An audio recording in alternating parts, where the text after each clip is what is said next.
మీకందరికీ నా వందనములు. మత్తయి సువార్త 26వ అధ్యాయము 41వ వచనము. మీరు శోధనలో ప్రవేశించకుండునట్లు మెలకువగా ఉండి ప్రార్థన చేయుడి. ఆత్మ సిద్ధమే గాని శరీరము బలహీనమని పేతురుతో చెప్పి. ఇక్కడ యేసుప్రభు గెత్సెమనే తోటలో ముమ్మారు ప్రార్థన చేశాడు. ఆయన ప్రార్థించడానికి వెళ్ళినప్పుడు శిష్యులతో చెప్పాడేమని, మీరు కూడా మెలకువగా ఉండి ప్రార్థన చేయండి అని.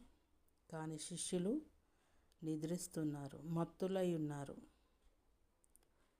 యేసుప్రభు ప్రార్థించి మరి శిష్యుల దగ్గరికి వచ్చినప్పుడు వాళ్ళు నిద్రమత్తులో ఉన్నారు, నిద్రిస్తున్నారు. అది చూసి దేవుడేమంటుండు, మీరు శోధనలోకి ప్రవేశించకుండా ఉండాలంటే మీ నిద్రమత్తును వదిలి మీరు మెలకువగా ఉండి ప్రార్థన చేయమని వాళ్ళను హెచ్చరిస్తున్నాడు.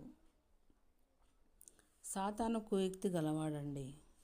సాతాను ఎప్పుడు ఎవరిని శోధిస్తామా, ఎవరిని మృంగివేద్దామా, ఎవరి ఆత్మీయ జీవితమును మరి దెబ్బతీద్దామా అని సాతానుగాడు చూస్తూ ఉంటాడు.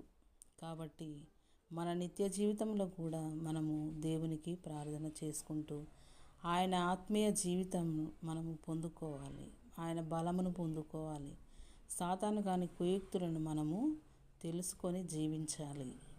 వాని కుయుక్తులు మనకు తెలియకుండా ఉంటే, మనము మరి అనుదినం ప్రార్థనలు లేకుంటే సాతానుగాడు మనల్ని ఎంతో ఇబ్బంది పెడతాడు. అంతేకాకుండా వాడి కుయుక్తులను మనకు తెలుసుకోకపోతే మనము ఆత్మీయ జీవితంలో దిగజారిపోతాము. మత్తయి సువార్త 6వ అధ్యాయంలో చూసినట్లయితే 6వ అధ్యాయము 13వ వచనము చూసినట్లయితే,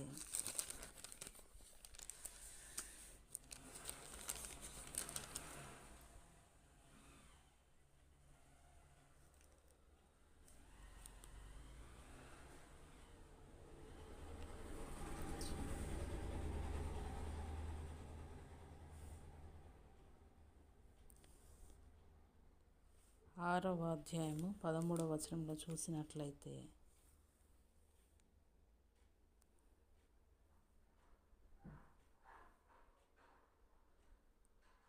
మమ్మును శోధనలోకి తేక దుష్టుని నుండి మమ్మను తప్పించుము.